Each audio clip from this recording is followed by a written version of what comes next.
Hello and welcome. You are watching Business Plus here on News 9 Live. I'm Krishna Kumar and joining me in the studios is Karthik Malhotra. And we begin with a big name and a big voice and a big message coming in. And that is none other than iconic investor Mark Mobius, who has called India as a safe haven for investors amid global shocks.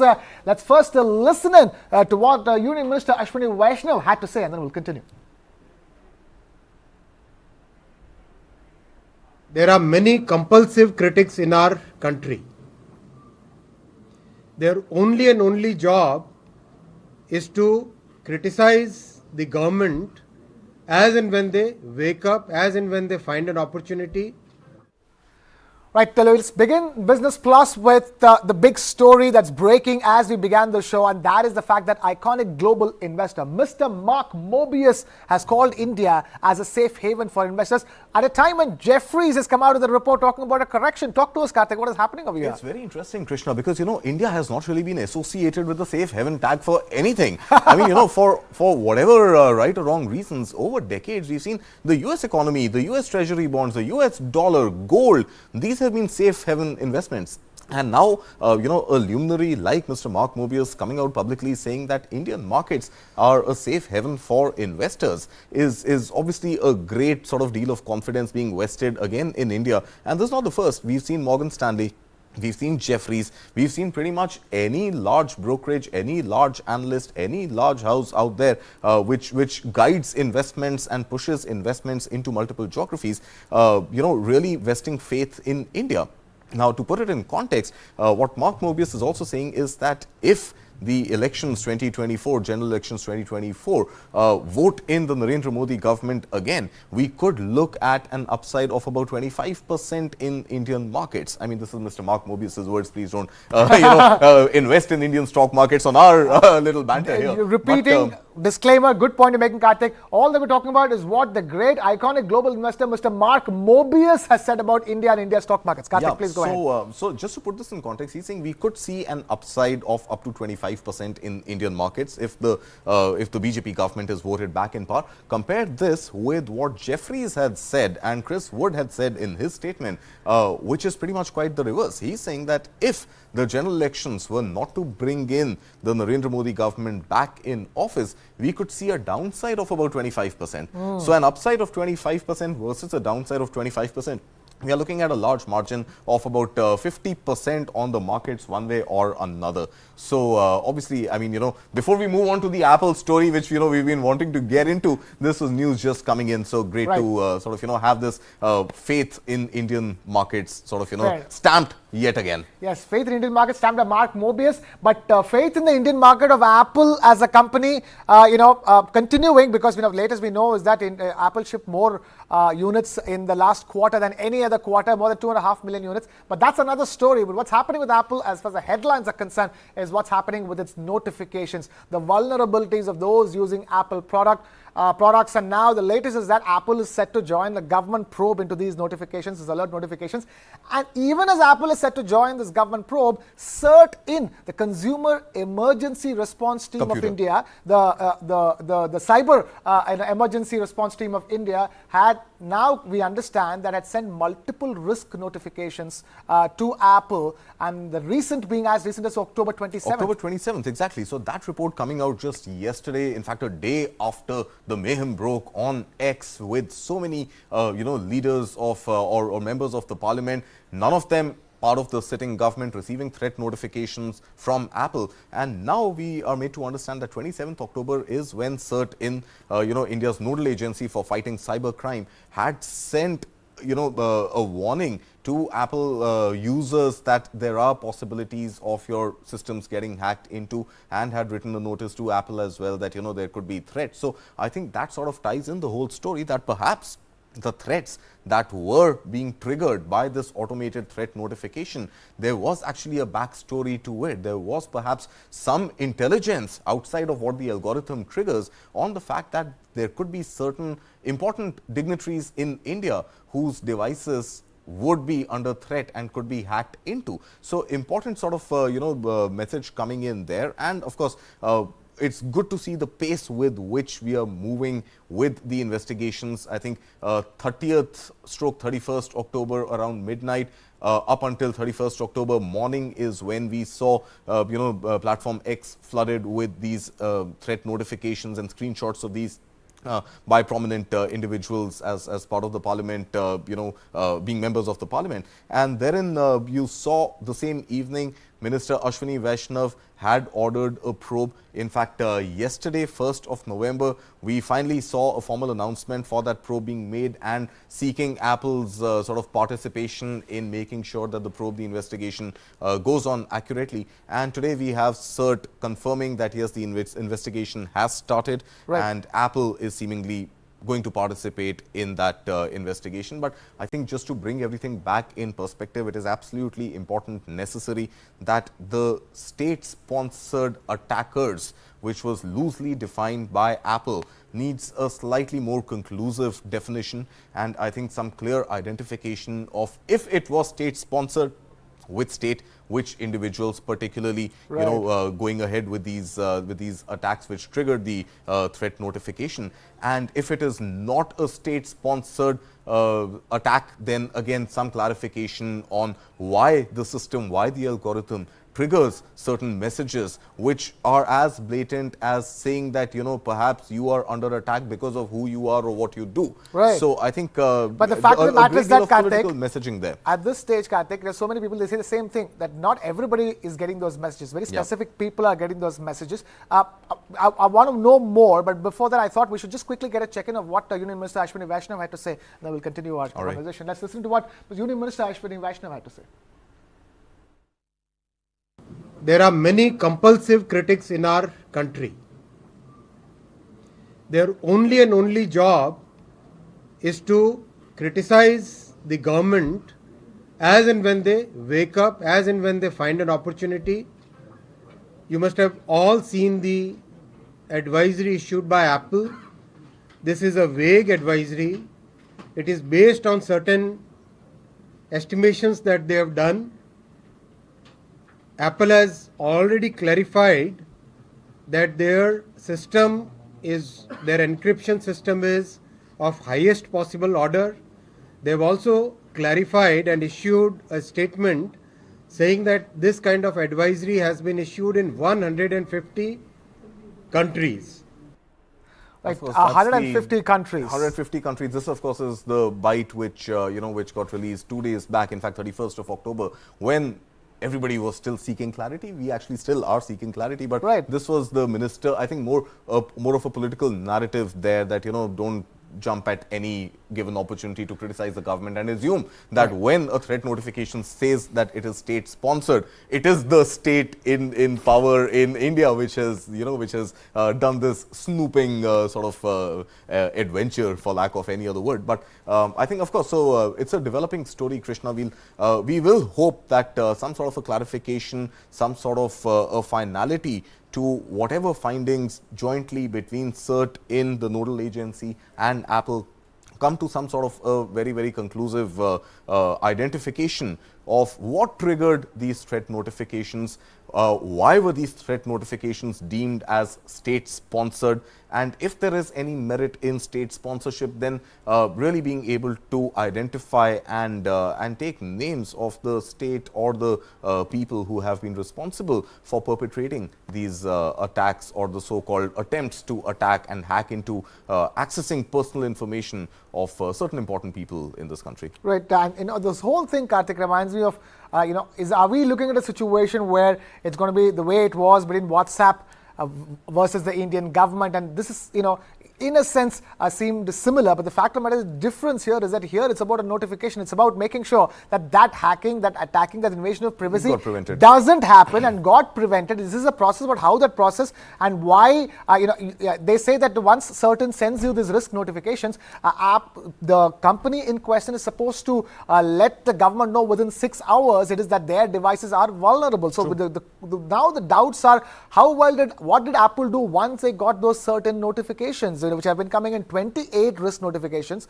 over a span of months. The last one was as recent as October 27th. What did Apple do after getting those risk notifications? That's the question. Absolutely. And, not that I'm speaking on behalf of Apple, but with my limited understanding, I think what can a tech company do? Of course, there are multiple things. You just make sure that your data centers are doubly protected. You make sure that any sort of modern malware, any sort of modern phishing attacks, whether your systems are geared up for that or not. But I think, again, a 3-day, 4-day window is too little for you to be able to turn around anything and improve any security measure.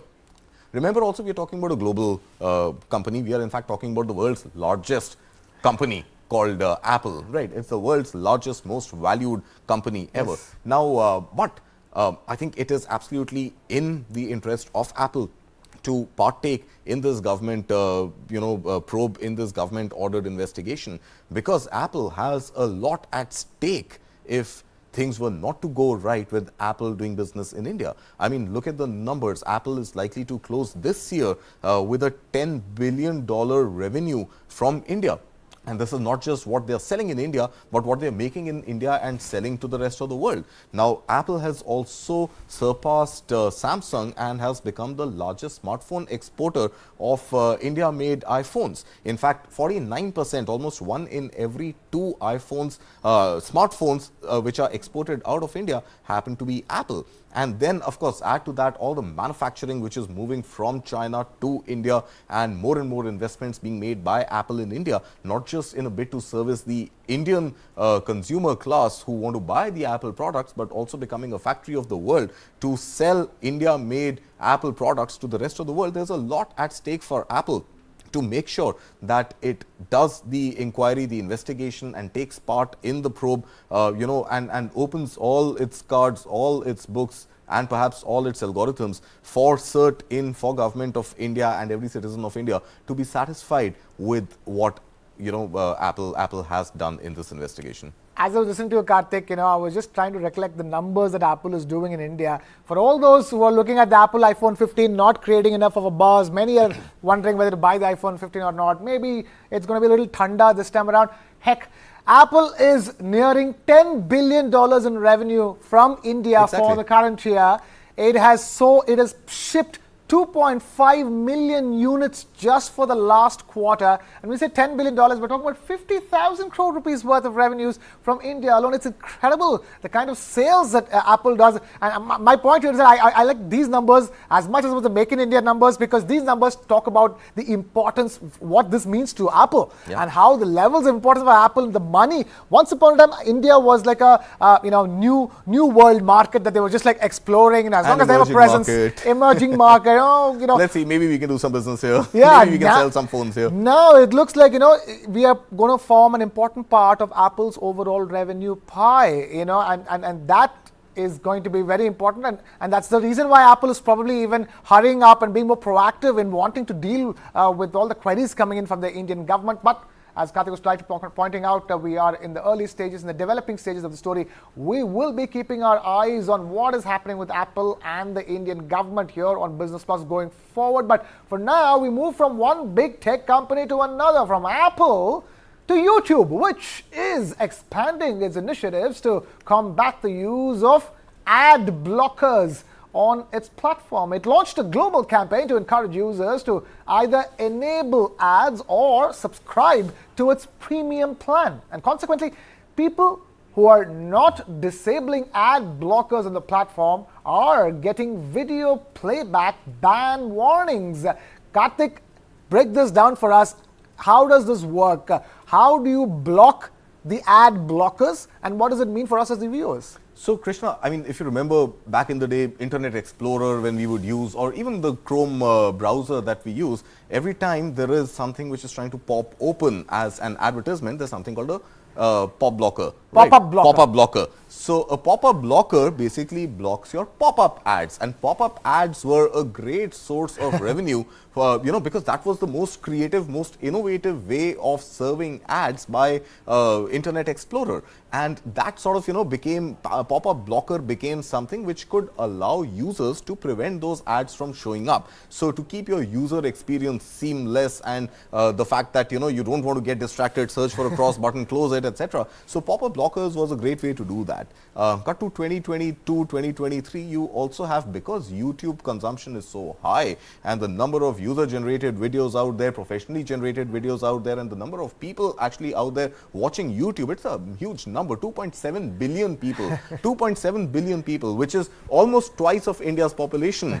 That is the kind of audience that YouTube commands. So, obviously, no surprise, ad revenue is a great source of revenue for YouTube. So $29 billion is what YouTube has earned as revenue in Q3 on account of ads. Now, compared to this, the premium subscription is a much smaller business. So YouTube obviously cannot afford to compromise on its ad revenue. Now, what happens is, if you have a technology like an ad blocker, the algorithm which you've installed on your browser will understand that there is an ad which is playing and is going to confuse the Google, the YouTube algorithm, and maybe make you look like a premium subscriber and get that ad off your player even before it starts playing. So as a viewer, as a user of YouTube, you continue to get that seamless experience that a paid premium subscriber of YouTube gets, except that you've not paid for the premium subscription plan, which makes your experience ad-free. So YouTube is now going heavily against these ad blockers and is issuing warnings, like we saw on a visual on a screen some time back. There are warnings that it violates Google's policy to enable any sort of ad blocker. And if you really don't want to see ads, go ahead, buy the premium pack. So I think YouTube, very clearly, Google, parent company Alphabet, really making sure that its ad revenue is well protected, and at the same time nudging people that perhaps if you don't want an ad interrupted experience, go ahead and buy the premium subscription. So I got my premium subscription a while ago. Let's face it, YouTube has become a lifeline to us in terms of everything, entertainment and information. It's the perfect infotainment platform. But then again, as technology evolves, as advertising evolves, the daggers in the way also evolve as well. But the one thing I want to ask you is that, but tell us going forward, psychologically speaking, all of us want to avoid all kinds of ads at the least amount of cost possible. Now, do you see YouTube Premium getting larger traction simply because people don't want to watch ads? Because we're talking at a time where OTT platforms are giving things for free with ads, and people are preferring to take things free with ads rather than go for premium payment subscriptions. You're right, Krishna. I think this is still an evolving landscape, and just to put it in perspective, since we're talking OTT versus YouTube also being an OTT of sorts, but but YouTube's ad revenue alone is shoring up much closer to Netflix overall revenue. Okay. So just ad revenue from YouTube is almost equal to the total revenue that Netflix earns. Now, your specific question about whether users are going to continue to subscribe or not, I think Netflix has been fairly successful in its crackdown on sharing passwords.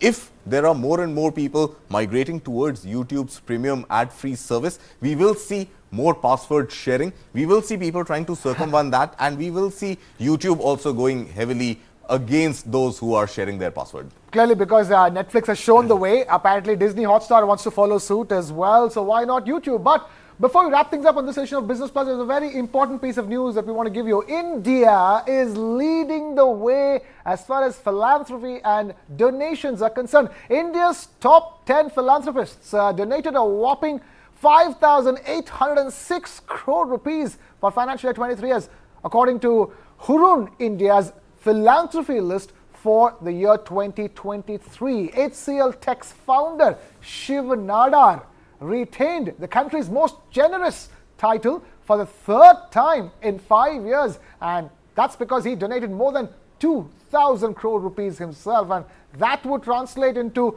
5.5 crore rupees or more donated per day in the financial year of 2023. Shiv Nadar was followed by Wipro's Azim Premji and family, who put together donated around 1,770 crore rupees. And Mukesh Ambani and family of Reliance Industries, who donated around 376 crore rupees. Bear in mind, Hurun India found that 119 Indian philanthropists donated more than 5 crores in the financial year 23, and that is up by 11 as compared to the previous year. There were 25 new entrants who debuted on the list this year, and the most quote-unquote generous among them was Infosys co-founder K. Dinesh, who donated around 47 crore rupees. And with that, we've completely run out of time here on this edition of Business Plus. Thank you so much for watching, and keep watching News9 Live.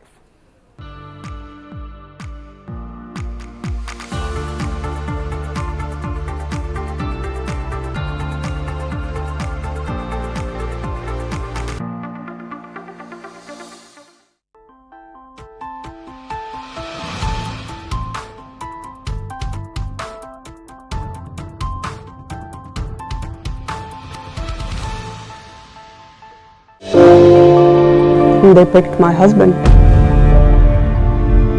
He was tortured there for 2 years. He was enforced disappeared. We had no idea where he is. Within 15 minutes, we got the information that the whole area is surrounded by Pakistan Army. I came out from that in disguise, and after 5-6 hours, I was in Kandahar. I don't have any message for Pakistan. There is no politician in Pakistan. They are puppets of Pakistan Army. Streaming now. This and more streaming on world's first news OTT, News9 Plus. Download now.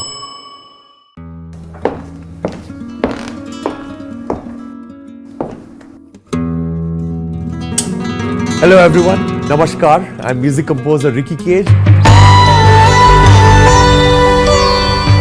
3-time Grammy Award winner and a United Nations Goodwill Ambassador, and you're watching me on First Person on News9 Plus.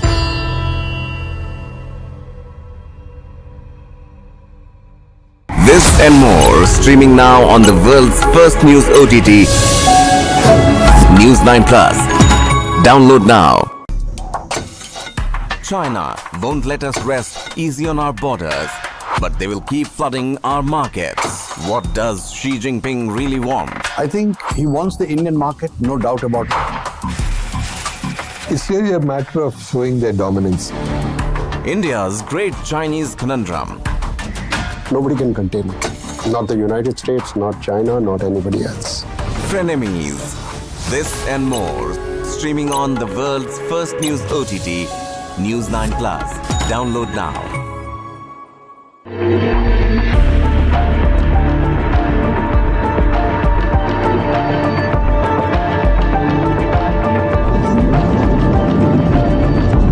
This is the largest attack that the Hamas has ever done onto Israeli soil. Within 20 minutes, more than 3,000 missiles were fired at Israel, along with vehicle-transported incursions. Their main aim is only to finish the Hamas network. Main lifeline of Hamas, that is the tunnel, Hezbollah is also their main target. You can kill a leader or 2 leaders or 10 leaders, it may delay their functioning for some time.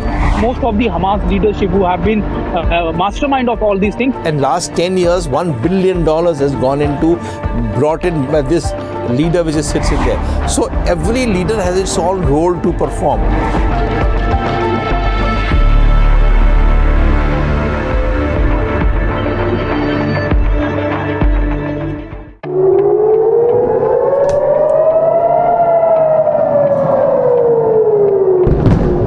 In the early morning of October 7, 2023, the world woke up to the deadliest attack on Jews since the Holocaust. Within 20 minutes, more than 3,000 missiles were fired at Israel, along with vehicle-transported incursions. With this, Hamas announced the start of Operation Al-Aqsa Flood. In a series of coordinated attacks, militants breached the Gaza-Israel barrier, slaughtering civilians in the neighboring Israeli communities and attacking military bases, resulting in a death toll of over 1,300 Israelis, including women and children. Soon after the assault, Prime Minister Benjamin Netanyahu declared a state of emergency for areas within 80 kilometers of the Gaza border and pledged that Israel will win by calling for mobilization of tens of thousands of army reservists. IDF, the Israel Defense Forces, launched Operation Swords of Iron to launch an invasion of Gaza. The goal was to rescue the hostages taken to Gaza and parallelly wipe out the top political and military hierarchy of the Hamas, the Palestinian group that controls Gaza.